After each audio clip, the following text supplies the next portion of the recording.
ಎಲ್ಲರಿಗೂ ನಮಸ್ಕಾರ. ನಾನು ಈ ದಿನ ಅಲ್ಲಮ ಪ್ರಭುಗಳ ವಚನಗಳ ಸಮಗ್ರ ಸಾರವನ್ನು ಹಲವಾರು ವಿಡಿಯೋಗಳಲ್ಲಿ ಹಂಚಿಕೊಳ್ಳಬೇಕು ಎಂಬ ನಿರ್ಧಾರದಿಂದ ಇಂದು ಅದರ ಪ್ರಥಮ ಕಂತನ್ನು ಪ್ರಾರಂಭಿಸ್ತಾ ಇದ್ದೇನೆ. ಆರಂಭದಲ್ಲಿ ಒಂದೆರಡು ಪರಿಚಯಾತ್ಮಕವಾದ ಮಾತುಗಳನ್ನು ಮಾತಾಡಲಿಕ್ಕೆ ಬಯಸ್ತೇನೆ. ನಾನು ಲಾಕ್ಡೌನ್ ಸಮಯದಲ್ಲಿ ವಚನಗಳ ಸಮಗ್ರ ಅಧ್ಯಯನಕ್ಕೆ ತೊಡಗಿದೆ. ಅದರಲ್ಲಿ ಪ್ರಥಮ ಸಂಪುಟವಾಗಿ ಬಸವಣ್ಣನವರ ಸಮಗ್ರ ವಚನಗಳು ಸುಮಾರು 1700 ಪುಟಗಳಲ್ಲಿ ಅದು ಮುಕ್ತಾಯವಾಯಿತು.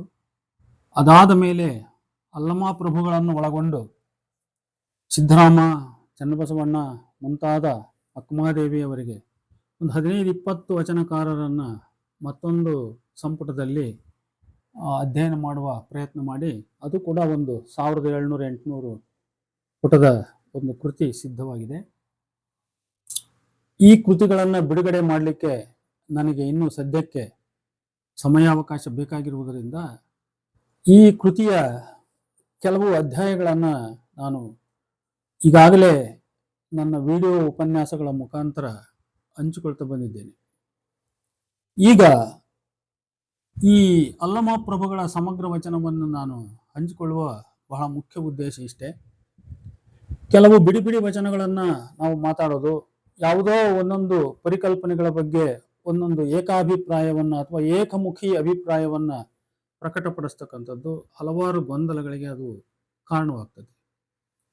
ಹಾಗಾಗಿ ಅದನ್ನು ಅದರ ಸಮಗ್ರತೆಯಲ್ಲಿ ಹಿಡಿದಿಟ್ಟುಕೊಳ್ಳುವ ಅಥವಾ ಹಿಡಿದಿಟ್ಟು ಕೊಡುವ ಒಂದು ಸಂಕ್ಷಿಪ್ತ ಮತ್ತು ಒಂದು ಲಘು ಪ್ರಯತ್ನವನ್ನು ನಾನು ಏಕೆ ಮಾಡಬಾರದು ಅಂತ ಈ ಅಧ್ಯಾಯಗಳನ್ನು ನಾನು ಆದಷ್ಟು ಸಮಗ್ರವಾಗಿ ಓದುವ ಪ್ರಯತ್ನವನ್ನು ನಾನು ಮಾಡಿದ್ದೇನೆ.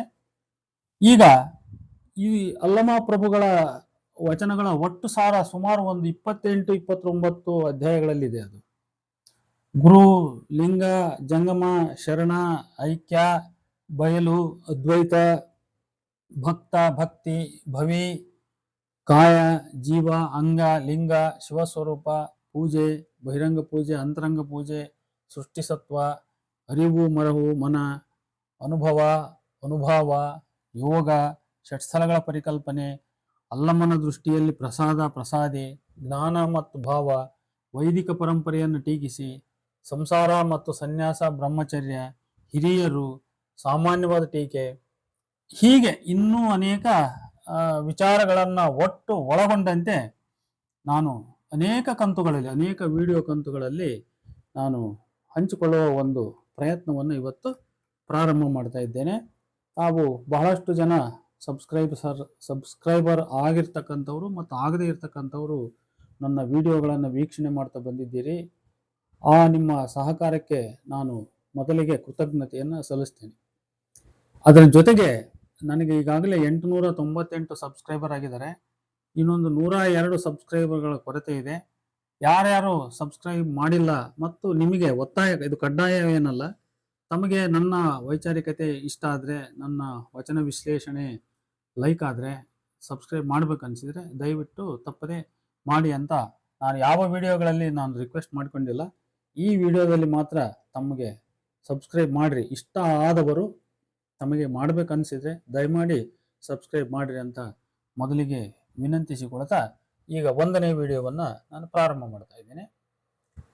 ಈ ಅಷ್ಟಾವರಣಗಳಲ್ಲಿ ನಮ್ಮ ಚರ್ಚೆ ಪ್ರಾರಂಭ ಅಂದರೆ ಮೊದಲಿಗೆ ಗುರು ಬಗ್ಗೆ ಸಾಕಷ್ಟು ಭಿನ್ನಾಭಿಪ್ರಾಯಗಳು ನಮ್ಮ ಪಂಡಿತರಲ್ಲಿವೆ. ವಚನಕಾರರಲ್ಲಿ ಗುರು ಅನ್ನೋದೇ ಇಲ್ಲ, ಅರಿವೇ ಗುರು, ಆಮೇಲೆ ಶಿವನೇ ಗುರು, ಹಿಂಗೇನೇನೋ ಬೇರೆ ಬೇರೆ ರೀತಿ ಕಲ್ಪನೆಗಳು ನಮ್ಮಲ್ಲಿ ಹರಿದಾಡ್ತಾ ಇದ್ದಾವೆ. ಈಗ ಅಲ್ಲಮ ಪ್ರಭುಗಳಲ್ಲಿ ಏನಿದೆ ಅಂತ ನೋಡಿಬಿಡೋಣ. ಅಲ್ಲಮ ಪ್ರಭುಗಳ ವಚನಗಳಲ್ಲಿ ಗುರು ಕುರಿತ ವ್ಯಾಖ್ಯಾನ, ಅರ್ಥ ನಿರ್ವಚನ ಸಂಬಂಧವಾದ ಚರ್ಚೆ ಕಡಿಮೆ. ಅವರು ಗುರುವನ್ನು ಕುರಿತು ಮಾತಾಡಿದ ವಚನಗಳೆಲ್ಲವನ್ನೂ ಇಲ್ಲಿ ಸ್ಥೂಲವಾಗಿ ಚರ್ಚಿಸಿ, ಅಲ್ಲಮರ ದೃಷ್ಟಿಯಲ್ಲಿ ಗುರು ಎಂದರೆ ಯಾರು, ಅವನ ಗುಣಲಕ್ಷಣಗಳು, ಕಾರ್ಯಭಾರಗಳು ಏನು, ಲಿಂಗಾಯತ ವೀರಶೈವ ಅಥವಾ ವೀರಶೈವ ಲಿಂಗಾಯತ ಧರ್ಮತತ್ವದಲ್ಲಿ ಅಲ್ಲಮರು ಗುರುವಿಗೆ ಯಾವ ಸ್ಥಾನ ನೀಡುತ್ತಾರೆ, ಭಕ್ತ, ಶಿಷ್ಯ ಮತ್ತು ಲಿಂಗ, ಜಂಗಮ ಇವುಗಳಿಗೆ ಸಂಬಂಧಿಸಿ ಗುರುವಿನ ಕುರಿತಾಗಿ ಅಲ್ಲಮ ಪ್ರಭುಗಳ ವಿವೇಚನೆ ಏನೆಂದು ಈ ಭಾಗದಲ್ಲಿ ತಿಳಿಯುವ ಒಂದು ಪ್ರಯತ್ನವನ್ನು ಮಾಡೋಣ. ಕಾಣಬಾರದ ಶಿವನ ದರ್ಶನಾಭಿಲಾಷಿಯೂ ಆಕಾಂಕ್ಷಿಯೂ ಆದ ಭಕ್ತ ಕೆಲವೊಮ್ಮೆ ಆ ಕಾಣಬಾರದುದನ್ನು ಅರಸಿ ಬಳಲಿ ನಿರಾಶನಾಗ್ತಕ್ಕಂಥದ್ದು ಉಂಟು. ಇಂಥವರಿಗೆ ಅಲ್ಲಮ ಪ್ರಭುಗಳ ಉಪದೇಶ ಏನೆಂದರೆ, ಕಂಡುದನೆ ಕಂಡು ಗುರುಪಾದ ವಿಡಿದಲ್ಲಿ ಕಾಣಬಾರದುದ ಕಾಣಬಹುದು ಅಂತ. ನೋಡಿ, ನಮಗೆ ಕಾಣಬಾರದ್ದು ಕಾಣಬೇಕಾದ್ರೆ ಕಂಡದುದನೇ ಕಂಡು ಗುರುಪಾದ ಹಿಡಿದಲ್ಲಿ, ಅಂದ್ರೆ ಕಣ್ಣಿಗೆ ಕಾಣತಕ್ಕಂಥ ಗುರು ಅವನ ಪಾದವನ್ನ ಹಿಡಿದಲ್ಲಿ ಕಾಣಬಾರದುದ ಕಾಣಬಹುದು ಅನ್ನುವಂತ ಒಂದು ಆಶ್ವಾಸನೆಯನ್ನ ಅವರು ತಮ್ಮ ವಚನಗಳಲ್ಲಿ ನೀಡಿದ್ದಾರೆ. ಇದರಿಂದ ನಮಗೆ ಸ್ಪಷ್ಟವಾಗುವುದು ಏನಂದ್ರೆ, ಅಗೋಚರವಾದ ಶಿವತತ್ವವನ್ನು ಅರ್ಥ ಮಾಡ್ಕೋಬೇಕಾದ್ರೆ ನಮ್ಗೆ ದೃಗ್ಗೋಚರವಾಗಿರ್ತಕ್ಕಂಥ ಶಿವಸ್ವರೂಪಿಯಾದ ಗುರುವಿನ ಅವಶ್ಯಕತೆ ಇದೆ ಅನ್ನೋದು ಅಲ್ಲಮ ಪ್ರಭುಗಳ ಈ ವಚನ ಸಾಲಿನ ಅರ್ಥ. ಇಲ್ಲಿ ಕಂಡುದುದು ಅಂದ್ರೆ ಗುರು ಮತ್ತು ಲಿಂಗ ಎಂಬ ಎರಡರ್ಥವನ್ನು ಕೂಡ ನಾವು ನೀಡಬಹುದು ಇಲ್ಲಿ. ಆದ್ರೆ ಭಕ್ತನಿಗೆ ಲಿಂಗ ದೊರಕುವುದಾದ್ರೂ ಯಾರಿಂದ ಅನ್ನೋ ಪ್ರಶ್ನೆ ಬರ್ತದೆ. ಆದ್ರಿಂದ ಲಿಂಗ ದೊರಕುವುದಾದ್ರೂ ಭಕ್ತನಿಗೆ ಗುರುವಿನಿಂದಲೇ. ಆದ್ದರಿಂದ ಶಿವನ ಸಾಕಾರ ರೂಪವೂ ಆದ ಗುರುವು ಶಿವನ ಕುರುಹಾದ ಲಿಂಗವನ್ನು ಭಕ್ತನೇ ಅನುಗ್ರಹಿಸಿದಲ್ಲದೆ ಭಕ್ತನಿಗೆ ಕಾಣಬಾರದ ಶಿವನ ಕಾಣುವ ಮಾರ್ಗ ದೊರಕುವುದೇ ಇಲ್ಲ. ಆದ್ದರಿಂದ ಕಂಡುದನೇ ಕಂಡು ಎಂದರೆ ಗುರುವನ್ನೇ ಕಂಡು ಅಂತ, ದೃಗ್ಗೋಚರವಾದ ಸಾಕಾರ ಮೂರ್ತಿಯಾದ ಗುರುವನ್ನೇ ಕಂಡು ಎಂದು ಅರ್ಥೈಸ್ತಕ್ಕಂಥದ್ದು ಉಚಿತ ಅಂತ. ಆದ್ದರಿಂದ ಕಾಣಬಾರದ ವಾಗ್ಮನ ಕತೀತನಾದ ಶಿವನ ಕಾಣಲು ಬೇಕಾದ ಉಪಾಧಿ ಕಂಡುಕೊಳ್ಳದೆ ಸ್ವಯಂ ವಿಫಲ ಯತ್ನ ನಡೆಸಿ ಬಳಲುವುದರ ಬದಲು ಶಿವನ ಸಾಕಾರ ಮೂರ್ತಿ ಗುರುವನ್ನ ಕಂಡು ಅವನಿಂದ ಲಿಂಗೋಪದೇಶ ಲಿಂಗ ದೀಕ್ಷೆ ಪಡೆದು ಆನಂತರ ಕಾಣಬಾರದ ಶಿವನ ಕಾಣುವುದು ಸುಲಭ ಎಂಬುದು ಅಲ್ಲಮ ಪ್ರಭುವಿನ ಅರ್ಥ. ವಚನ ಸಂಖ್ಯೆ 51. ಅಲ್ಲಮ ಪ್ರಭುಗಳು ಅವರ 53ನೇ ವಚನದಲ್ಲಿ ಈ ಲೋಕದ ಮಾನವ ರೂಪಿ ಗುರುವನ್ನಲ್ಲ, ಬದಲಿಗೆ ಆ ಶಿವನನ್ನೇ ಗುರುವೆಂದು ಪ್ರಾರ್ಥಿಸಿದ್ದಾರೆ.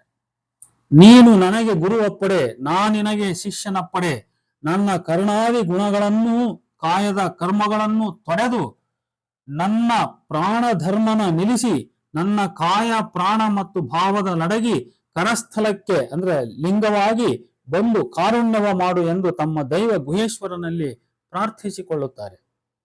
ಅಲ್ಲಮ ಪ್ರಭುವಿನ 56ನೇ ವಚನದಲ್ಲೂ ಕೂಡ ಅಲ್ಲಮರಿಗೆ ಶಿವನೇ ಗುರು, ಹೃದಯ ಕಮಲ ಮಧ್ಯದಲ್ಲಿ ಗುರುವ ನರಿದು ಪೂಜಿಸಿ ಗುರು ವಿಖ್ಯಾತನೆಂಬುದ ನರಿದನೆಯ ಅಂತ ಅವರು ಹೇಳ್ತಾರೆ. ಗುರು ಯಾರು ಎಂಬುದಕ್ಕೆ ಅಲ್ಲಮರ ಇನ್ನೊಂದು ವಚನದಲ್ಲಿ ನಮಗೆ ಉತ್ತರವಿದೆ. ಯಾರು ಶಿವನನ್ನೇ ಗುರು, ಲಿಂಗ, ಜಂಗಮ, ಪ್ರಸಾದ ಮತ್ತು ಆಚಾರವೆಂದು ತಿಳಿದಿರುತ್ತಾನೆಯೋ ಅವನೇ ಗುರು ಎಂದು ಹೇಳಿ. ನೋಡಿ, ಯಾರು ಶಿವನನ್ನೇ ಗುರು, ಲಿಂಗ, ಜಂಗಮ, ಪ್ರಸಾದ ಮತ್ತು ಆಚಾರವೆಂದು ತಿಳಿದಿರುತ್ತಾನೆಯೋ ಅವನೇ ಗುರು ಎಂದು ಹೇಳಿ ಇಂತಿ ಪಂಚವಿಧವೇ ಪಂಚ ಬ್ರಹ್ಮವೆಂದರಿದ ಮಹಾಮಹಿಮ ಸಂಗನ ಬಸವಣ್ಣನು ಎನಗೆಯೂ ನಿನಗೆಯೂ ಜಗವೆಲ್ಲಕ್ಕೆಯೂ ಗುರು ಕಾಣ ಗುಹೇಶ್ವರ ಎಂದು ಬಸವಣ್ಣವರನ್ನೇ ಲೋಕಕ್ಕೆ ಗುರುವೆಂದು ಇಲ್ಲಿ ಅಲ್ಲಮ ಪ್ರಭು ಘೋಷಿಸುತ್ತಾರೆ. ಈ ವಚನ ಬಹಳ ಸ್ಪಷ್ಟವಾಗಿ ನಾನು ಗುರು ಎಂಬ ಅಹಮ್ಮನ್ನ ಅದು ತಿರಸ್ಕರಿಸುತ್ತದೆ. ಆ ಶಿವನೇ ಎಲ್ಲವೂ ಎಂದು ಭಾವಿಸಿದವನು ಗುರು ಅಂತ. ಇದು 56ನೆಯ ವಚನ. ಈಗ ಇನ್ನೊಂದು ನೋಡಿ, ಅಯ್ಯ ಮಣ್ಣಿಂಗೆ ಹೊಡೆದಾಡು ವಾತನ ಗುರುವೆಂಬೆನೆ ಆತ ಗುರುವಲ್ಲ. ನೋಡಿ, ಅಯ್ಯ ಮಣ್ಣಿಂಗೆ ಹೊಡೆದಾಡು ವಾತನ ಗುರುವೆಂಬೆನೆ ಆತ ಗುರುವಲ್ಲ. ಹೀಗೆ ಸ್ಪಷ್ಟೋಕ್ತಿಯಿಂದ ಮಣ್ಣಿಗೆ ಅಂದ್ರೆ ಭೂಮಿ ರೂಪದ ಸಂಪತ್ತಿಗೆ ಆಸೆ ಪಡುವಾತನ ಗುರುವಲ್ಲ ಅಂತ. ಆದ್ರೆ ಇವತ್ತು ನಮ್ಮಲ್ಲಿ ಎಲ್ಲಾ ಸಂಪತ್ತಿನ ಬೆನ್ನು ಬಿದ್ದವರು, ಭೂಮಿ ಬೆನ್ನು ಬಿದ್ದವರು, ಎಲ್ಲದರ ಹೊನ್ನು ಹೆಣ್ಣು ಮಣ್ಣು ಎಲ್ಲದರ ಹಿಂದೆ ಬೆನ್ನು ಬಿದ್ದು ತಾವು ಗುರುಗಳು ಅಂತ ತೋರಿಸ್ಕೊಳ್ತಕ್ಕಂಥವ್ರು ಸಾಕಷ್ಟಿದ್ದಾರೆ. ಅಂಥವರು ಈ ವಚನಗಳನ್ನ ಸರಿಯಾಗಿ ಅರ್ಥ ಮಾಡ್ಕೋಬೇಕಂತ ನಾನು ಹೇಳ್ತಾ ಇದ್ದೀನಿ. ಆಸೆ ಪಡುವಾತ ಗುರುವಲ್ಲ, ಹೆಣ್ಣಿಗೆ ಆಸೆ ಪಡುವುದು ಲಿಂಗವಲ್ಲ, ಹೊನ್ನಿಗೆ ಆಸೆ ಪಡುವುದು ಜಂಗಮವಲ್ಲ, ಈ ತ್ರಿವಿಧಕ್ಕೆ ಆಸೆ ಪಡುವವನು ಶರಣನಲ್ಲ ಎನ್ನುತ್ತದೆ ಅಲ್ಲಮ ಪ್ರಭುವಿನ 798ನೆಯ ವಚನ. ಅಲ್ಲಮ ಪ್ರಭು ಗುರು ಮತ್ತು ಶಿಷ್ಯ ಭಕ್ತರ ನಡುವಿನ ಭೇದವನ್ನ ಅವರು ಒಪ್ಪದವರು. ಗುರು ಶಿಷ್ಯರ ಪರಸ್ಪರ ಅವಿನಾಭಾವ ಸಂಬಂಧವು ಅವಿಚ್ಛಿನ್ನವಾದುದು. ಜ್ಯೋತಿಯೊಳಗಣ ಕರ್ಪೂರ, ಅಪ್ಪುವಿನೊಳಗಣ ಉಪ್ಪು ಇವುಗಳನ್ನ ಬೇರ್ಪಡಿಸಲು ಹೇಗೆ ಅಸಾಧ್ಯವೋ ಹಾಗೆಯೇ ಗುರುವಿನ ಹಸ್ತದೊಳಗಿನ ಶಿಷ್ಯನನ್ನು ಗುರುವಿನಿಂದ ಬೇರ್ಪಡಿಸುವುದು ಅಸಾಧ್ಯ. ಕಾರಣವಿಷ್ಟೇ, ಗುರು, ಶಿಷ್ಯ, ಲಿಂಗ, ಪ್ರಸಾದ ಇತ್ಯಾದಿಗಳೆಲ್ಲವುಗಳ ರೂಪ ತಾಳಿದವನು ಆ ಶಿವನೇ ಎಂಬುದು. ಗುರು ಶಿಷ್ಯ ಸಂಬಂಧವನ್ನು ಅರಸಲೆಂದು ಹೋದಡೆ ತಾನೇ ಗುರು ಶಿಷ್ಯ ಲಿಂಗ ಈ ಮೂರು ಆದ. ಹೀಗೆ ಈ ಎಲ್ಲವೂ ಅಭಿನ್ನ ಅದ್ವಯ ಆದಾಗ ಅಂತಹ ಶರಣನ ಕೈಯಲ್ಲಿ ಲಿಂಗವನ್ನು ಕೊಟ್ಟಡೆ ಭಾವ ಬತ್ತಲೆ ಆಯಿತು. ಅಂದರೆ ಶರಣ ಬೇರೆ ಲಿಂಗ ಬೇರೆ ಎಂಬ ಭಿನ್ನ ದ್ವೈತ ಭಾವ ಒಲಿದು ಅದ್ವೈತ ಭಾವ ಉಂಟಾಯಿತು ಅನ್ನುವಂತಹ ಒಂದು ಅರ್ಥವನ್ನ ನಾವು ಅಲ್ಲಮ ಪ್ರಭುವಿನ 62ನೇ 63ನೇ ವಚನಗಳಲ್ಲಿ ನಾವು ಕಂಡುಕೋಬಹುದು. ಗುರು ಶಿಷ್ಯರ ಈ ಅದ್ವಯ ಸಂಬಂಧ ಸ್ವರೂಪವನ್ನ ನೈಸರ್ಗಿಕ ಪ್ರತಿಮೆಗಳಲ್ಲಿ ಬಿಸಿಲೆಂಬ ಗುರುವಿಂಗೆ ನೆಳಲೆಂಬ ಶಿಷ್ಯ ವಿವರಿಸುವ ಅಲ್ಲಮ ಪ್ರಭು ಮುಂದುವರೆದು ಹೇಳ್ತಾರವರು, ನಿರಾಳ ಲಿಂಗಕ್ಕೆ ಬಯಲೇ ಸಜ್ಜೆ, ವಾಯವೇ ಶಿವದಾರ, ಬೆಳಗ್ಗೆ ಸಿಂಹಾಸನ ಅಂತ 387ನೇ ವಚನ ಎಂದು ಇಡೀ ಧಾರ್ಮಿಕ ಸಾಂಸ್ಥಿಕ ಪರಿಕಲ್ಪನೆಗಳಿಗೆ ನೈಸರ್ಗಿಕ ಮುದ್ರೆ ಒತ್ತಿ ಬಿಡುವ ಮೂಲಕ ಒಂದು ನಿರ್ದಿಷ್ಟ ಮತಮುದ್ರೆಗಳನ್ನು ಸಾರ್ವತ್ರಿಕಗೊಳಿಸುತ್ತಾರೆ ಅಲ್ಲಮ ಪ್ರಭು. ಗುರು ಶಿಷ್ಯರು ಅಭಿನ್ನ ಎಂದು ಸಾರುವ ಇನ್ನೂ ಒಂದು ವಚನ ಇದೆ. ಅದು 1157ನೇ ವಚನ. ಗುರುವಿಂಗೂ ಶಿಷ್ಯಂಗೂ ಆವುದು ದೂರ, ಆವುದು ಸಾರೆ ಎಂಬುದನ್ನ ಆರು ಬಲ್ಲರು. ಗುರುವೇ ಶಿಷ್ಯನಾದ ತನ್ನ ವಿನೋದಕ್ಕೆ, ಶಿಷ್ಯನೇ ಗುರುವಾದ ತನ್ನ ವಿನೋದಕ್ಕೆ. ಇಂಥ ಅವಿನಾಭಾವ ಸಂಬಂಧವನ್ನ ಭೇದಿಸಿದವನು ಕರ್ಮವೆಂಬ ಕೌಟಿಲ್ಯ. ಆದರೆ ಈ ಭೇದ ಅನಿಶ್ಚಿತ ಎಂಬುದು ಅಲ್ಲಮರ ವಾದ. ಕರ್ಮವೆಂಬ ಕೌಟಿಲ್ಯ ಎಡವೊಕ್ಕ ಕಾರಣ ಭಿನ್ನವಾಗಿ ಇದ್ದಿತ್ತೆಂದಡೆ ಅದು ನಿಶ್ಚಯವೇ? ಅದಕ್ಕೆ ಉತ್ತರ ಇದೆ, ನಿಶ್ಚಯವಲ್ಲ. ಯಾಕೆಂದರೆ ಗುರು ಮತ್ತು ಶಿಷ್ಯ ಉಭಯ ಲೀಲೆಯ ಲೀಲೆಯನ್ನು ಎತ್ತವನು ಆ ಶಿವನೇ ಅನ್ನುವಂಥದ್ದು. ಗುರುವಿನ ಲೀಲೆಯನ್ನು ಎತ್ತವನು ಆ ಶಿವನೇ, ಶಿಷ್ಯನ ಲೀಲೆಯನ್ನು ಎತ್ತವನು ಕೂಡ ಆ ಶಿವನೇ ಅಂತ. ಈ ವಚನದ ಮುಂದಿನ ಸಾಲುಗಳು ನೋಡ್ರಿ. ಆದಿ ಅನಾದಿಯಿಂದ ತತ್ತ ಮುನ್ನಲಾದ ಪರತತ್ವವಂ ತಿಳಿದು ನೋಡಲು ನೀನೇ ಸ್ವಯಂ ಜ್ಯೋತಿ ಪ್ರಕಾಶನೆಂದರಿಯಲು ನಿನಗೆ ನೀನೇ ಗುರುವಲ್ಲದೆ ನಿನಗಿಂತ ಅಧಿಕ ಒಪ್ಪ ಗುರು ಉಂಟೆ ಅಂತ. ಈ ಗುರು ಶಿಷ್ಯ ಲಿಂಗ ಜಂಗಮ ಇವೆಲ್ಲವುಗಳ ಅವಿನಾಭಾವ ಸಂಬಂಧವನ್ನ ಇನ್ನೂ ಹೆಚ್ಚು ಸ್ಫುಟವಾಗಿ ಮೂಲ ಕಲ್ಪನೆಯೊಂದಿಗೆ ಅಲ್ಲಮ ಪ್ರಭುವಿನ 738ನೇ ವಚನ ವಿವರಿಸುತ್ತದೆ. ಇದರ ಸಾರ ನೋಡ್ರಿ. ಅಕಲ್ಪಿತ ನಿತ್ಯ ನಿರಂಜನ ನಿರವಯ ನಿರಾಕಾರ ಪರಂಜ್ಯೋತಿ ಲಿಂಗದಲ್ಲಿ ಉತ್ಪತ್ತಿಯಾದ ಅಂತರಾತ್ಮವೇ ಗುರು. ಈ ಅಂತರಾತ್ಮ ಲಿಂಗದಲ್ಲಿ ಉತ್ಪತ್ತಿಯಾದ ಜೀವಾತ್ಮನೇ ಶಿಷ್ಯ, ಪರಮಾತ್ಮನೇ ಲಿಂಗ. ಈ ಲಿಂಗದೊಳಗಣ ಬೀಜವೇ ಜಂಗಮ, ಜಂಗಮದ ಪ್ರಕಾಶವೇ ಗುರು, ಜಂಗಮದ ನಿರಾಕಾರವೇ ಲಿಂಗ, ಪರಮಾತ್ಮನೇ ಪ್ರಾಣ ಸ್ವರೂಪವೆಂಬ ಜಂಗಮ. ಇಂತಿರುವ ವಿಭಿನ್ನ ವ್ಯಾಖ್ಯಾನದಲ್ಲಿ ಆತ್ಮ ಮತ್ತು ಜಂಗಮವನ್ನ ಕೇಂದ್ರವಾಗಿಟ್ಟುಕೊಂಡು ಇತರೆ ಕಲ್ಪನೆಗಳನ್ನ ಸ್ಪಷ್ಟಗೊಳಿಸಿಕೊಳ್ಳಬಹುದು ನಾವು. ಅಂತರಾತ್ಮ, ಜೀವಾತ್ಮ ಮತ್ತು ಪರಮಾತ್ಮ ಎಂಬ ಆತ್ಮ ತ್ರಯಗಳಲ್ಲಿ ಮೊದಲನೆಯದು ಗುರು, ಎರಡನೆಯದು ಜೀವಾತ್ಮ ಅಂದರೆ ಮನುಷ್ಯ ಅಥವಾ ಭಕ್ತನೇ ಶಿಷ್ಯ, ಮೂರನೆಯದು ಪರಮಾತ್ಮ. ಈ ಪರಮಾತ್ಮನೇ ಲಿಂಗ. ಈ ಲಿಂಗದೊಳಗಿನ ಬೀಜವೇ ಜಂಗಮ. ಈ ಜಂಗಮದ ನಿರಾಕಾರ ರೂಪವೇ ಲಿಂಗ, ಜಂಗಮದ ಪ್ರಕಾಶವೇ ಗುರು. ಈ ಜಂಗಮನೇ ಪರಮಾತ್ಮನ ಪ್ರಾಣ ಸ್ವರೂಪ. ಹೀಗೆ ವಿಭಿನ್ನವಾಗಿ ವಿವರಿಸಿದ್ದು ಏನೋ ಒಂದು ಗೋಜಲು ಎನಿಸಿದ್ರು ಕೂಡ ತಾರ್ಕಿಕವಾಗಿ ಅದನ್ನ ನಾವು ಹೀಗೆ ಹಿಡಿಯಬಹುದು ಅಂತ ನಾನು ಅನ್ಕೊಂಡಿದ್ದೇನೆ. ಪರಮಾತ್ಮನೆಂಬುದು ಲಿಂಗ. ಈ ಲಿಂಗವು ಇದರೊಳಗೆ ಬೀಜ ರೂಪದಲ್ಲಿರುವ ಜಂಗಮದ ನಿರಾಕಾರ ಸ್ವರೂಪ. ಅದು ನೋಡಿ, ಇಲ್ಲಿ ಪರಮಾತ್ಮನೆಂಬುದು ಒಂದು ಲಿಂಗ. ಅದು ಈ ಲಿಂಗವು ಇದರೊಳಗೆ ಅಂದ್ರೆ ಆ ಲಿಂಗದೊಳಗೆ ಬೀಜ ರೂಪದಲ್ಲಿರುವ ಜಂಗಮದ ನಿರಾಕಾರ ಸ್ವರೂಪ. ಅಂದರೆ ಲಿಂಗ ಈಕ್ವಲ್ಸ್ ಪರಮಾತ್ಮ ಈಕ್ವಲ್ಸ್ ನಿರಾಕಾರ ಅಂತ ಅರ್ಥ ಆಯ್ತು. ಈ ನಿರಾಕಾರ ಲಿಂಗ ಅಥವಾ ಪರಮಾತ್ಮನೊಳಗಿರುವ ಬೀಜದ ಅಂದ್ರೆ ಪರಮಾತ್ಮನ ಪ್ರಾಣವಾದ ಜಂಗಮದ ಪ್ರಕಾಶವೇ ಗುರು ಅಂತ ಅರ್ಥ ಇಲ್ಲಿ. ಅಂದರೆ ಪರಮಾತ್ಮನ ಮೂರು ಸ್ವರೂಪಗಳಾಗಿ ಗುರು ಅಂದ್ರೆ ಪ್ರಕಾಶ, ಲಿಂಗ ಅಂದ್ರೆ ನಿರಾಕಾರ, ಜಂಗಮ ಅಂದ್ರೆ ಲಿಂಗದೊಳಗಿನ ಬೀಜ ಇವೆ ಎಂದು ಅರ್ಥ ಅಂತ. ಹೀಗೆ ಈ ಗುರು, ಲಿಂಗ, ಜಂಗಮ ಈ ಮೂರು ಪರಮಾತ್ಮನಲ್ಲಿ ಬೇರಿಟ್ಟುಕೊಂಡು ಏಕವಾಗಿವೆ ಅಂತ. ಇವುಗಳ ಮಧ್ಯೆ ಭೇದವಿಲ್ಲ ಅಂತ ನೋಡಿ. ಇಲ್ಲಿ ಜೀವಾತ್ಮ ಈಕ್ವಲ್ಸ್ ಶಿಷ್ಯ, ಇದನ್ನ ಹೊರಗಿಡಲ್ಪಟ್ಟಿದ್ದಾನೆ ಅನ್ನೋದನ್ನ ನಾವು ಗಮನಿಸಬೇಕು. ಇಲ್ಲಿ ಅಂದ್ರೆ ಇಲ್ಲಿ ಶಿಷ್ಯ ಜೀವಾತ್ಮ ಹೊರಗಿಡಲ್ಪಟ್ಟ. ಇಲ್ಲಿ ಇದರ ನಂತರದ ಮತ್ತೊಂದು ವಚನವನ್ನು ಗಮನಿಸಿ ನೀವು.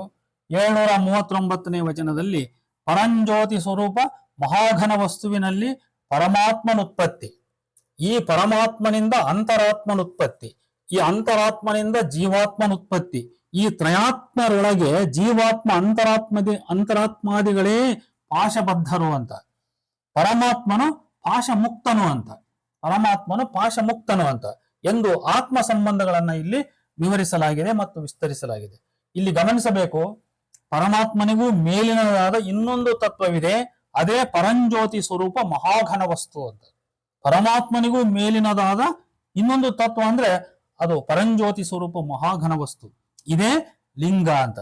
ಇನ್ನು 738ನೇ ವಚನದಲ್ಲಿ ಮಹಾಘನ ವಸ್ತುವು ಪರಂಜ್ಯೋತಿಯೂ ಆದ ಲಿಂಗ ಅಂದ್ರೆ ಪರಮಾತ್ಮ ಎಂಬ ಅರ್ಥವಿದೆ. 739ನೇ ವಚನದಲ್ಲಿ ಇವೆರಡಕ್ಕೂ ಸ್ವಲ್ಪ ವ್ಯತ್ಯಾಸ ಕಂಡುಬರುತ್ತದೆ. ಇಲ್ಲಿ ಇನ್ನೊಂದು ವಚನ ನೋಡಿ, ಘನ ಚೈತನ್ಯ ಜಂಗಮದ ಕಾರಣಾಂಗವಾದಾತ ಗುರು, ಘನ ಚೈತನ್ಯ ಜಂಗಮದ ಕಾರಣಾಂಗವಾದಾತ ಗುರು, ನಿಜ ಚೈತನ್ಯ ಉಳ್ಳ ಜಂಗಮದ ಸೂಕ್ಷ್ಮಾಂಗವಾದಾತ ಗುರು, ಸುಚೈತನ್ಯ ಜಂಗಮದ ಚರವಿಗ್ರಹವಾದಾತ ಗುರು, ಭಕ್ತಾಚಾರವನ್ನುಳ್ಳ ಸ್ಥೂಲಾಂಗವಾದಾತ ಗುರು, ಇಂತಿ ಘನಚೈತನ್ಯ ಜಂಗಮದ ಸ್ವರೂಪನಾದಾತ ಗುರು, ಅಂತಪ್ಪ ಜಂಗಮದ ಸಂಬಂಧವಾದ ಶ್ರೀ ಗುರುವಿಂಗೆ ನಮೋ ನಮೋ ಎಂಬೆನು ಕಾಣ ಗುಹೇಶ್ವರ ಅಂತ. ಇದು 1171ನೇ ವಚನ. ಇದು ಈ ಮೇಲಿನ ವಚನವು ಗುರು ಎಂಬ ಪರಿಕಲ್ಪನೆಯನ್ನು ಜಂಗಮಕ್ಕೆ ಸಂಬಂಧಿಸಿ ಇನ್ನಷ್ಟು ಹಿಗ್ಗಲಿಸುತ್ತದೆ. ಜಂಗಮವನ್ನು ಘನಚೈತನ್ಯ, ನಿಜ ಚೈತನ್ಯ, ಸುಚೈತನ್ಯ ಎಂಬಿ ಚೈತನ್ಯ ತ್ರಯಗಳನ್ನು ಹೊಂದಿದ್ದೆಂದು ವರ್ಣಿಸಲಾಗಿದೆ. ಅಂದ್ರೆ ಜಂಗಮ ಅಂತಕ್ಕಂಥದ್ದು ಘನ ಚೈತನ್ಯ, ನಿಜ ಚೈತನ್ಯ, ಸುಚೈತನ್ಯ ಈ 3 ಚೈತನ್ಯಗಳನ್ನ ಅದು ಹೊಂದಿದೆ ಅಂತ. ಅವು ಚೈತನ್ಯ ಸ್ವರೂಪಾನ್ವಯವಾದ ಜಂಗಮದ 3 ಪ್ರಭೇದಗಳೆಂಬಂತೆಯೂ ಕಾಣುತ್ತವೆ. ಗುರು ಎಂಬುದು ಈ ಘನ ಚೈತನ್ಯ ಜಂಗಮಕ್ಕೆ ಕಾರಣಾಂಗವು, ನಿಜ ಚೈತನ್ಯ ಜಂಗಮಕ್ಕೆ ಸೂಕ್ಷ್ಮಾಂಗವು, ಸುಚೈತನ್ಯ ಜಂಗಮಕ್ಕೆ ಚರವಿಗ್ರಹವಾದುದೂ ಆಗಿದೆ.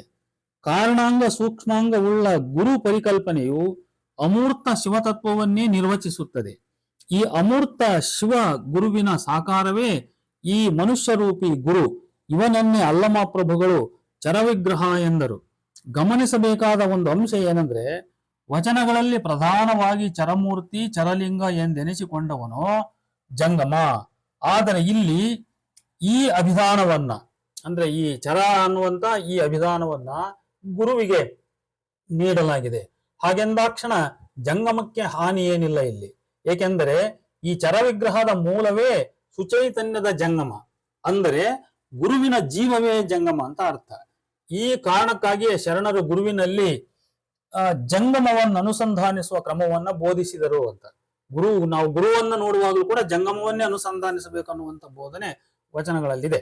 ಹಾಗಾಗಿ ಇನ್ನು ಉಳಿದ ಸ್ಥೂಲಾಂಗವು ಭಕ್ತನದು, ಅಂದರೆ ಗುರುವೇ ಸ್ಥೂಲಕಾಯಧಾರಿಯಾದ ಭಕ್ತನಾದ ಎಂಬ ಕಲ್ಪನೆ ಇಲ್ಲಿದೆ.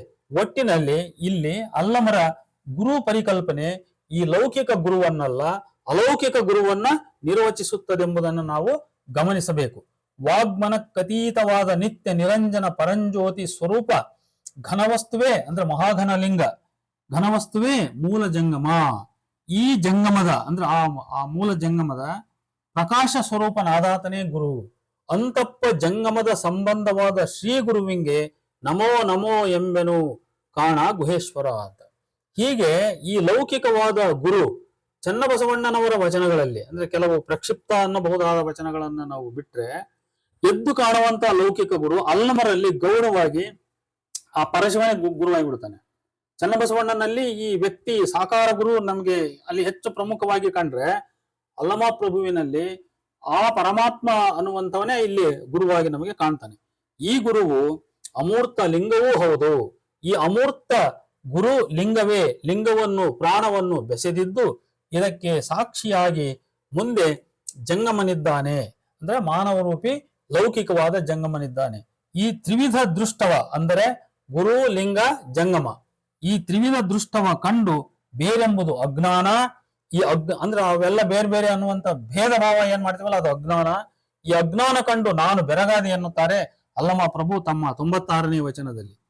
ಇಂತಹ ಗುರು ಇಹವನ್ನು ಪರವನ್ನು ಅಲ್ಲದೆ ಸ್ವತಃ ಆ ಗುರು ತನ್ನನ್ನು ಭಕ್ತನಾದ ಅಲ್ಲಮರನ್ನು ಸಕಲ ನಿಷ್ಕಲವೆಲ್ಲವನ್ನೂ ತೋರಿದ ಮಾತ್ರನಲ್ಲ, ಗುರುಲಿಂಗ ಜಂಗಮ ಒಂದೇ ಎಂಬುದನ್ನು ತೋರಿ ಅಲ್ಲಮರ ಕರಸ್ಥಲದಲ್ಲಿದ್ದುದನ್ನ ಲಿಂಗ ರೂಪದಲ್ಲಿ, ಇದು 947ನೇ ವಚನವನ್ನು ಗಮನಿಸಿ ನೀವು, ಇಂತಹ ಗುರುವನ್ನ ಅರಿಯಲೇಬೇಕೆಂಬ ಹೆಬ್ಬಯಕೆ ಅಲ್ಲಮ ಪ್ರಭುವಿನದು. ಶ್ರೀ ಗುರುವನ ಅರಿಯಲೇಬೇಕು, ಶ್ರೀ ಗುರುವನ ಅರಿಯಲೇಬೇಕು ಅಂತಲ್ಲದೆ ಸುಖವಿಲ್ಲವಯ್ಯ. ಶ್ರೀ ಗುರುವನ ಅರಿದಲ್ಲದೆ ಇಹ ಪರ ಸುಖವನ್ನ ಅರಿಯಬಾರದು ಅಂತಲ್ಲದೆ ಶ್ರೀ ಗುರುವನ ಅರಿಯದವನೇ ಲಘು ಎಂಬುದು ಅಲ್ಲಮ ಪ್ರಭುವಿನ 1525ನೇ ವಚನದ ಒಂದು ಬೋಧನೆ. ಹೀಗೆ ಅಮೂರ್ತ ಶಿವನನ್ನೇ ಶ್ರೀ ಗುರುವೆಂದು ಕಂಡರಿಸಿದ ಅಲ್ಲಮರ ವಚನಗಳಲ್ಲಿ ಈ ಲೋಕದ ದೃಗ್ಗೋಚರ ಮಾನವ ರೂಪಿ ಗುರುವು ಧುತ್ತನೇ ಬಂದು ಹಾಜರಾಗುತ್ತಾನೆ. ಇಂತಹ ಕೆಲವು ವಚನಗಳನ್ನ ಇಲ್ಲಿ ನಾವು ನೋಡಬಹುದು.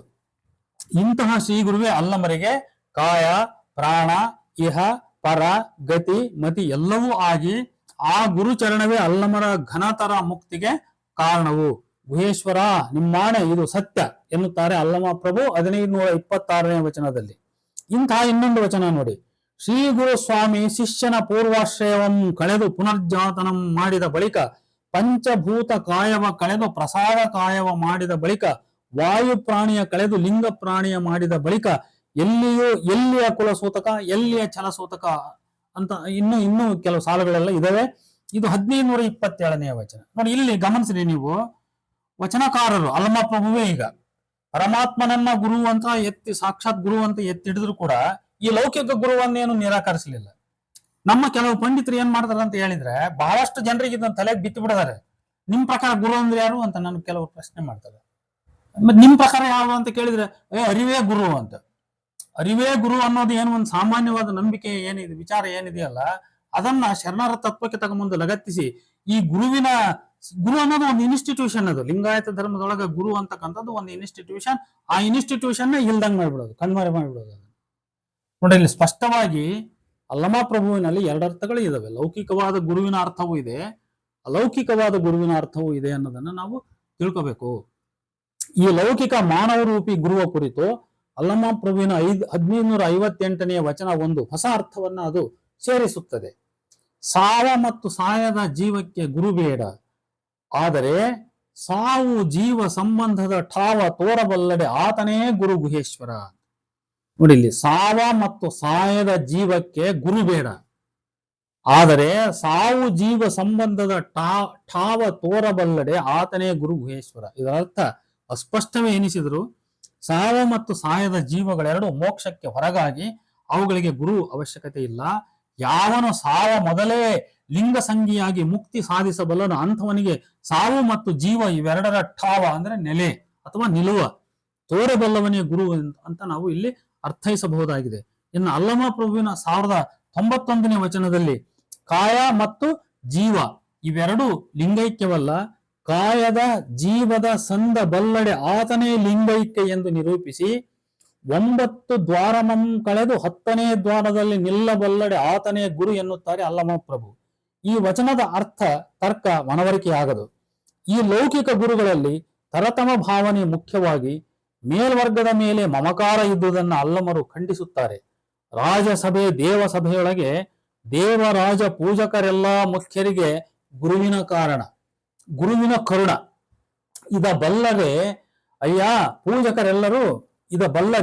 ಪೂಜಕರೆಲ್ಲರೂ ಇಂತಹ ಪರಿಗಳ ಕಂಡು ಬೆರಗಾದೆ ಗುಹೇಶ್ವರ ಇವರೆಲ್ಲ ಸಂಸ್ಕಾರ ವ್ಯಾಪಕರು ಅಂತೇಳಿ 68ನೇ ವಚನ ಇದು.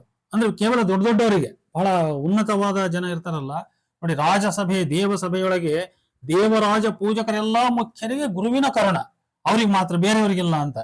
ಇಂಥ ಒಂದು ತಾರತಮ್ಯವನ್ನ ಅವರು ಈ 68ನೇ ವಚನದಲ್ಲಿ ಖಂಡಿಸಿದ್ದಾರೆ. ಇನ್ನು 12ನೇ ಶತಮಾನದಲ್ಲಿ ಈ ಭೇದ ಭಾವ ಗುರುವಿನಲ್ಲಿ ಮಾತ್ರ ಬೇಕೆ, ಜಂಗಮ ಮತ್ತು ಭಕ್ತರಲ್ಲೂ ತುಂಬಿತ್ತೆಂದು ಅಲ್ಲಮ ಪ್ರಭುವಿನ 318ನೇ ವಚನ ನಮಗೆ ಸಾಕ್ಷಿಸುತ್ತದೆ. ಗುರುವೆಂಬಾತ ಶಿಷ್ಯನಂತುವನರಿಯ, ಶಿಷ್ಯನೆಂಬಾತ ಗುರುವಿನಂತುವನರಿಯ, ಭಕ್ತರೆಂಬುವರು ಭಕ್ತರೊಳಗೆ ಸಮವಿಲ್ಲ, ಜಂಗಮರೆಂಬುವರು ಜಂಗಮರೊಳಗೆ ಸಮವಿಲ್ಲ. ಇದು ಕಾರಣ ಕಲಿಯುಗದೊಳಗೆ ಉಪದೇಶ ಮಾಡುವ ಕಾಳಗುರಿಕೆಯ ಮಕ್ಕಳ ನೇನೆಂಬೆ ಗುಹೇಶ್ವರ. ಗುರು ಲಿಂಗ ಜಂಗಮಗಳಿಗೆ ಒಂದು ಗಹನ ಗಂಭೀರ ತಾತ್ವಿಕ ಜ್ಞಾನ, ಮುಖ್ಯವಾಗಿ ಜೀವ ಜಗತ್ತು ಇವುಗಳ ಸೃಷ್ಟಿಯ ವಿಚಾರ ಅರಿವಿರಬೇಕು.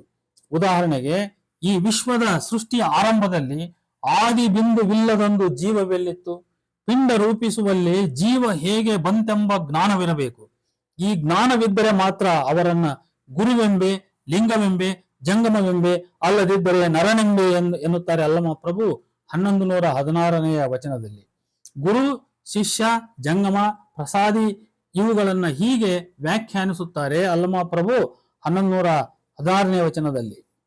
ಕೀರ್ತಿ ವಾರ್ತೆಗೆ ಮಾಡುವಾತನು ಭಕ್ತನಲ್ಲ, ಪರರ ಬೋಧಿಸಿಕೊಂಬಾತ ಪರರ ಬೋಧಿಸಿಕೊಂಡುಂಬಾತ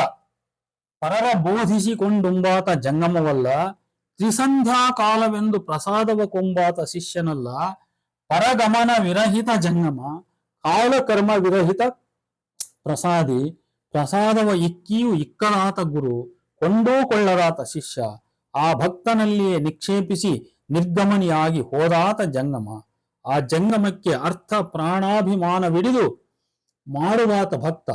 ನೋಡು, ಗುರು ಪರಿಕಲ್ಪನೆಗೆ ಇನ್ನೊಂದು ವಿಭಿನ್ನ ಅರ್ಥವನ್ನ ನಮಗೆ 1156ನೇ ವಚನ ಅದು ಸೇರಿಸುತ್ತದೆ. ಏನಂತಂದ್ರೆ, ಗುರುವ ನೆನೆದೆಹೆನೆಂದು ನೆನೆಯುತ್ತಿದ್ದರೆ ನೆನೆವ ಮನವು ತಾನು ಗುರುವಾಯಿತು ನೋಡ ಅಂತ.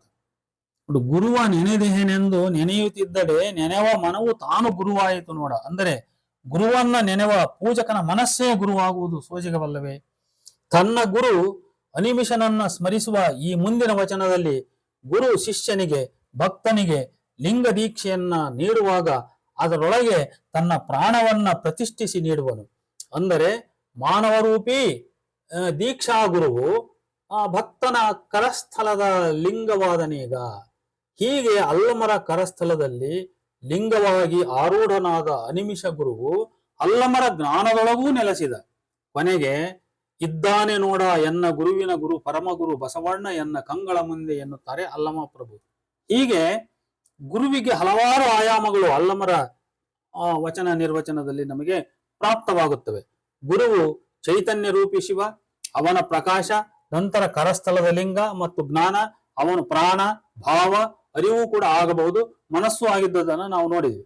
ಅಲ್ಲಮರು ಅವರ 971ನೇ ವಚನದಲ್ಲಿ ತನ್ನೊಳಗೆ ಹುದುಗಿದ್ದ ಮಹಾಜ್ಞಾನವೆಂಬ ನಿಧಾನವನ್ನು ಅಂಜನ ಸಿದ್ಧನಾಗಿ ಬಂದು ಅದಕ್ಕೆ ಬಲೆಯನಿಕ್ಕಿ ಮೇಲಕ್ಕೆತ್ತಿ ಕರುಣಾಮೃತವೆಂಬ ಮರುಜವಣಿಯ ಹಿಂಡಿ ಕರತಳಾಮಳಕ ಮಾಡಿಕೊಟ್ಟವನೆಂದು ತಮ್ಮ ಗುರು ಅನಿಮಿಷನನ್ನ ಅವರು ಸ್ಮರಿಸಿದ್ದಾರೆ.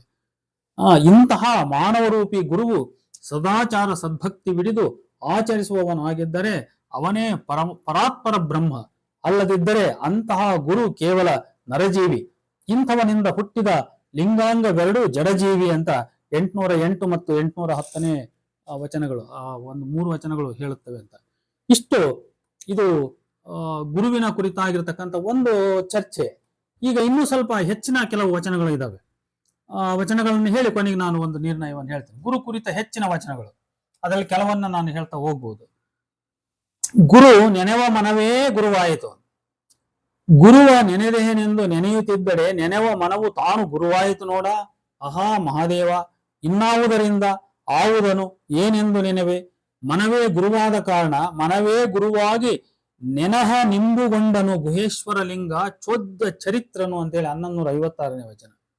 ನೋಡಿ, ಈ ವಚನವು ಗುರು ಶಿಷ್ಯ ಭೇದವನ್ನ ನಿರಾಕರಿಸುತ್ತದೆ. ಪ್ರಭುವಿನ ದೃಷ್ಟಿಯಲ್ಲಿ ದೇವ ಭಕ್ತ ಮತ್ತು ಗುರು ಶಿಷ್ಯ ಈ ಭೇದಗಳಿಗೆ ಇಲ್ಲಿ ಸ್ಥಾನವಿಲ್ಲ. ಪ್ರಸ್ತುತ ವಚನದಲ್ಲಿ ಶಿಷ್ಯನು ಗುರುವನ್ನ ನೆನೆಯಬೇಕೆಂದು ನೆನೆಯುತ್ತಿರುವಾಗಲೇ ಗುರುವನ್ನು ನೆನೆಯುತ್ತಿದ್ದ ಶಿಷ್ಯನ ಮನವು ಸ್ವಯಂ ತಾನೇ ಗುರುವಾಗಿ ಬಿಟ್ಟಿತು. ನೆನೆವ ಕರ್ತೃ ಮತ್ತು ನೆನೆಯಲ್ಪಡುವ ವಸ್ತು ಒಂದೇ ಆದಾಗ ಯಾರು ಯಾವುದರಿಂದ ಯಾರನ್ನ ನೆನೆಯುವುದು? ನೆನೆಯಬೇಕಾದ ಮನಸ್ಸೇ ನೆನಹ ಕ್ರಿಯೆಯನ್ನ ಕೈಕೊಂಡು ನೆನೆಯಲ್ಪಡುವ ವಸ್ತುವು ಅದೇ ಆಗಿ ಎಲ್ಲವೂ ಏಕವಾಗಿಬಿಡಿತು. ಇದು ಈ ವಚನದ ಸಾರ. ಇನ್ನೊಂದು ವಚನ ನೋಡಿ, ಗುರುವಿನ ಪರಿ ವಿಪರೀತವಾಯಿತಯ್ಯ, ಭ್ರಮರ ಕೀಟ ನ್ಯಾಯದಂತಾಯಿತು. ಗುರು ತನ್ನ ನೆನೆವನ್ನಬರ ಎನ್ನನಾ ಗುರುವ ಮಾಡಿದನು. ನೋಡು, ಗುರು ತನ್ನ ನೆನೆವನ್ನಬರ ಎನ್ನನಾ ಗುರುವ ಮಾಡಿದನು. ಇನ್ನು ಶಿಷ್ಯರಾಗಿ ಶ್ರೀ ಗುರುವ ಪೂಜಿಸುವರಾರು ಹೇಳ ಗುಹೇಶ್ವರ. ಅಂದ್ರೆ ಶಿಷ್ಯನೇ ಇಲ್ಲ, ಶಿಷ್ಯನೇ ಗುರುವಾಗಿಬಿಟ್ಟ. ಹಾಗಾಗಿ ಹೀಗೆ ಇದು 1160ನೇ ವಚನ. ಇದು ನೋಡಿ, ಗುರುವಿನ ಪರಿ ವಿಪರೀತ ತಿರುವು ಮುರುವು ಆಗಿಬಿಡ್ತಿದ್ದು. ವಿಪರೀತ ಅಂದ್ರೆ ತಿರುವು ಮುರುವು ಅಂತ. ನೆನೆಯುವ ಶಿಷ್ಯನನ್ನೇ ಗುರುವನ್ನಾಗಿ ಮಾಡಿದ ಶ್ರೀ ಗುರುವು ಶಿಷ್ಯನೊಳಗೆ ಲೀನವಾಗಿ ಗುರು ಶಿಷ್ಯ ಭೇದವಿಲ್ಲವಾಯಿತು. ಹೀಗಿರಲು ಪೂಜಿಸುವ ಶಿಷ್ಯ ಯಾರು? ಪೂಜೆಗೊಂಬುವ ಗುರುವು ಯಾರು? ಎಲ್ಲವೂ ತಾನೇ ಆಗಿಬಿಟ್ಟ ಅಂತ. ಇಲ್ಲಿ ವಿಪರೀತ ಅಂತಕ್ಕಂಥದ್ದು ತಾಂತ್ರಿಕ ಪರಿಭಾಷೆ, ಅದು ತಾಂತ್ರಿಕ ಕಲ್ಪನೆ. ಅಂದ್ರೆ ಮೇಲೆ ಕೆಳಗೆ ಆಗ್ತಕ್ಕಂಥದ್ದು ಅಂತ, ಉಲ್ಟಾ ಆಗ್ತಕ್ಕಂಥದ್ದು. ಜಗದ ಜನನವ ಹಿಡಿದು ಉಪದೇಶವ ಮಾಡಿದ ಗುರುವಿಂಗೆ ಆ ಉಪದೇಶ ಕೊಟ್ಟುಕೊಂಡ ಮಾರಿಗೆ ಹೋಗುವುದಲ್ಲದೆ ಅಲ್ಲಿ ನಿಜ ಒಳವಡುವುದೇ. ತೆರನ ನರಿಯದ ಸಂಸಾರ ಜೀವಿಗಳು ಮಾಡಿದ ದೋಷ ತಮ್ಮ ನುಂಗಿ ಆ ಗುರುವಿಂಗೆ ಉಪಹತಿಯ ಮಾಡುವುದು ನೋಡ ಗುಹೇಶ್ವರ. ತಾನಿಟ್ಟ ಬೇತಾಳ ತನ್ನನ್ನೇ ತಿಂದಡೆ ಬೇಕು ಬೇಡ ಎನಲುಂಟೆ ಅಂತ 1188ನೇ ವಚನ. ಜಗದ ಜನ ಎಂದರೆ ಪ್ರಾಪಂಚಿಕತೆಯ ಮೋಹ ಬಿಡದ ಅಜ್ಞಾನಿಗಳು ಅಂತ. ಇಂಥವರಿಗೆ ಉಪದೇಶ ಸಲ್ಲದವು ಅಂತ. ಇವರಿಗೆ ಯಾವ ಗುರುವಾದರೂ ಉಪದೇಶ ಮಾಡಿದರೆ ಆ ಉಪದೇಶ ವ್ಯರ್ಥ ಅಂತ. ಆ ಉಪದೇಶ ಕೊಟ್ಟುಕೊಂಡ ಮಾರಿಗೆ ಹೋಗುವುದು. ಆದ್ದರಿಂದ ನಿಜ ಒಳವಡುವುದಿಲ್ಲ, ಸತ್ಯದ ಮನವರಿಕೆ ಆಗುವುದಿಲ್ಲ. ತೆರನ ನರಿಯದ ಅಂದರೆ ನಿಜ ಸ್ಥಿತಿಯನ್ನ ಅರಿಯದ ಅಂತ. ಸಂಸಾರಿಕರು ಮಾಡಿದ ತಪ್ಪು ಅವರನ್ನೂ ಹಾಳು ಮಾಡಿ ಅವರಿಗೆ ಉಪದೇಶ ನೀಡಿದ ಗುರುವಿಗೂ ಉಪಹತಿ ಅಂದ್ರೆ ದುಃಖವನ್ನ ಅದು ಉಂಟು ಮಾಡುವುದಂತ. ಹೀಗೆ ತಾನಿಟ್ಟ ಬೇತಾಳ ಅಂದ್ರೆ ತಾನು ಸೃಷ್ಟಿಸಿದ ಅಪಾಯಕಾರಕ ಶಕ್ತಿ ತನ್ನನ್ನೇ ನಾಶ ಮಾಡಿದರೆ ಅದನ್ನ ಬೇಕು ಬೇಡ ಎನ್ನಲು ಸಾಧ್ಯವೇ? ಹೀಗೆ ಸಂಸಾರಿಕರಿಗೆ ಉಪದೇಶ ಮಾಡುವ ಗುರು ಸ್ವಯಂಕೃತ ಅಪರಾಧಿಯಾಗಿ ತಾನೇ ನಾಶವಾಗುವನೆಂಬ ಎಚ್ಚರಿಕೆಯನ್ನ ಈ ಅಲ್ಲಮಪ್ರಭುವಿನ ಈ ವಚನ, ಈ 1188ನೇ ವಚನ ನೀಡುತ್ತದೆ. ಇಷ್ಟು. ಈಗ ಒಂದು ಸಂಕ್ಷಿಪ್ತ ನಿರ್ಣಯವನ್ನ ಹೇಳಬಹುದು. ನಾನು ಹಿಂದೆ ಚರ್ಚೆ ಮಾಡುವಾಗ ಧರ್ಮದ 3 ಹಂತಗಳನ್ನ ಹೇಳಿದೆ ನಾನು. ಒಂದು ವಿಶ್ವಾತ್ಮಕ ಧರ್ಮ, ಎರಡನೆಯದು ಸಾಂಸ್ಥಿಕ ಧರ್ಮ, ಇನ್ನೊಂದು ಸಾರ್ವತ್ರಿಕ ಧರ್ಮ, ಯೂನಿವರ್ಸಲ್ ಅಥವಾ ಹ್ಯೂಮನ್ ಇದು ಉಳ್ಳಂಥದ್ದು, ಮಾನವಿಕ ನೆಲೆಯನ್ನು ಉಳ್ಳಂತ ಧರ್ಮ. ಮಾನವಿಕ ನೆಲೆ ಉಳ್ಳ ಧರ್ಮ ಅದು ಎಲ್ಲರಿಗೂ ಸಾಮಾನ್ಯವಾದ್ದು, ಆದರೆ ಅದು ಬಹಳ ಅತ್ಯುನ್ನತವಾದ ಎತ್ತರದ ಆಲೋಚನೆಯಲ್ಲಿ ಹುಟ್ಟಿರ್ತಕ್ಕಂಥದ್ದು. ಅಲ್ಲಮ ಪ್ರಭುವಿನಲ್ಲಿ ನೋಡ್ರಿ, ಸಾಂಸ್ಥಿಕ ಧರ್ಮದ ಗುರು ಸ್ವಲ್ಪ ಇಲ್ಲಿ ಲಘುವಾಗಿ ಕಾಣ್ತಾನೆ, ಗೌಣವಾಗಿ ಕಾಣ್ತಾನೆ. ಅಷ್ಟೊಂದು ಪ್ರಾಮುಖ್ಯತೆಯನ್ನ ಸಾಂಸ್ಥಿಕ ಧರ್ಮದ ಗುರು ಅಂದ್ರೆ ಅವನು ಸಕಾಯನಾಗಿ ಬೇರೆಯವರಿಗೆ ಲಿಂಗ ದೀಕ್ಷೆಯನ್ನು ನೀಡುವಂತ, ಉಪದೇಶವನ್ನ ಮಾಡುವಂತ ಈ ಗುರು ಇಲ್ಲಿ ಮುಖ್ಯವಾಗಿ ಕಾಣಲ್ಲ. ಇಲ್ಲಿ ಯಾಕಂದ್ರೆ ಅಲ್ಲಮ ಪ್ರಭು ಏನ್ ಮಾಡ್ಬಿಡ್ತಾರೆ, ಗುರು ಶಿಷ್ಯ ಇಬ್ಬರನ್ನು ಅಭಿನ್ನ ಮಾಡಿ, ಅಂದ್ರೆ ಆ ಪರಮಾತ್ಮ ಮುಖ್ಯವಾದ ಗುರು, ಅವನು ಶಿಷ್ಯನನ್ನ ಏನ್ ಮಾಡ್ತಾನೆ, ಅವನು ತನ್ನನ್ನೇ ಗುರುವನ್ನೇ ಮಾಡಿಬಿಡ್ತಾನೆ. ಹಾಗಾಗಿ ಗುರು ಶಿಷ್ಯ ಭೇದ ಅನ್ನೋದೇ ಹೊರಟೋಗ್ಬಿಡ್ತದೆ ಅಂತ. ಹೀಗೆ ಅವರು ತಮ್ಮ ಆಧ್ಯಾತ್ಮಿಕ ಆಲೋಚನೆ ಎತ್ತರದಲ್ಲಿ ಸಾಂಸ್ಥಿಕ ಗುರುವಿನ ಮಹತ್ವವನ್ನ ಅವರು ಗೌಣವಾಗಿಸಿ ತಮ್ಮ ಆಧ್ಯಾತ್ಮಿಕ ಎತ್ತರದ ಗುರುವನ್ನ ಅವರು ಮೇಲಕ್ಕೆ ಹಿಡಿತಾರೆ. ಆ ಆಧ್ಯಾತ್ಮಿಕ ಎತ್ತರದ ಗುರು ಯಾರು ಅಂತ ಇಲ್ಲಿ ಮತ್ತೆ ಪ್ರಶ್ನೆ ಬರ್ತದೆ. ಯಾರಂದ್ರೆ ಶಿವನೇ ಇಲ್ಲಿ ಗುರು. ಶಿವನೇ ಇಲ್ಲಿ ಗುರು. ಹಾಗಾಗಿ ಈ ಒಂದ್ ರೀತಿ ನಾವು ಥಿಯೋಸಾಫಿಕಲ್ ಆಗಿ ಇದಕ್ಕೆ ಯಾವುದೇ ಒಂದು ಸೆಕ್ಟೇರಿಯನ್ ಲಕ್ಷಣವೇ ಇಲ್ಲ ಇಲ್ಲಿ ಅಲ್ಲಮ ಪ್ರಭುವಿನ ಗುರುವಿಗೆ ಅಂತ ನಾವು ಅನ್ನಕ್ ಬರೋಲ್ಲ. ಯಾಕಂದ್ರೆ ಅವರು ಶೈವದ ಧರ್ಮದ ಚೌಕಟ್ಟಿನೊಳಗೆ, ಈ ಲಿಂಗಾಯತ ವೀರಶೈವ ಧರ್ಮದ ಚೌಕಟ್ಟಿನೊಳಗೆ ಅವರು ನಿಂತು ಮಾತಾಡ್ತಾ ಇರೋದ್ರಿಂದ ಅವರ ಗುರು, ಅವರ ಅಗೋಚರವಾಗಿರ್ತಕ್ಕಂಥ ಗುರು, ಅವರ ಚೈತನ್ಯ ಸ್ವರೂಪಿಯಾಗಿರ್ತಕ್ಕಂಥ ಗುರು ಆ ಶಿವನೇ ಅಲ್ಲದೆ ಬೇರೆ ಯಾರೂ ಆಗಿರ್ಲಿಕ್ಕೆ ಸಾಧ್ಯವಿಲ್ಲ. ಹೀಗೆ ಅಲ್ಲಮ ಪ್ರಭುಗಳಲ್ಲಿ ಗುರುವಿನ 2 ಪಾತಳಿಗಳಿದ್ದು ಶಿವನೆಂಬ ಗುರುವಿನ ಮಹತ್ವ ಜಾಸ್ತಿ ಇದೆ. ಇನ್ನ ಸಾಂಸ್ಥಿಕ ಧರ್ಮದ ಗುರುವಿನ ಮಹತ್ವ ಇಲ್ಲಿ ಕಡಿಮೆ ಇದೆ ಅಂತ ಇಷ್ಟು ಹೇಳ್ತಾ ಈ ವಿಡಿಯೋ ಕಾರ್ಯಕ್ರಮವನ್ನು ನಾನು ಮುಕ್ತಾಯಗೊಳಿಸ್ತಾ ಇದ್ದೇನೆ. ನಮಸ್ಕಾರ.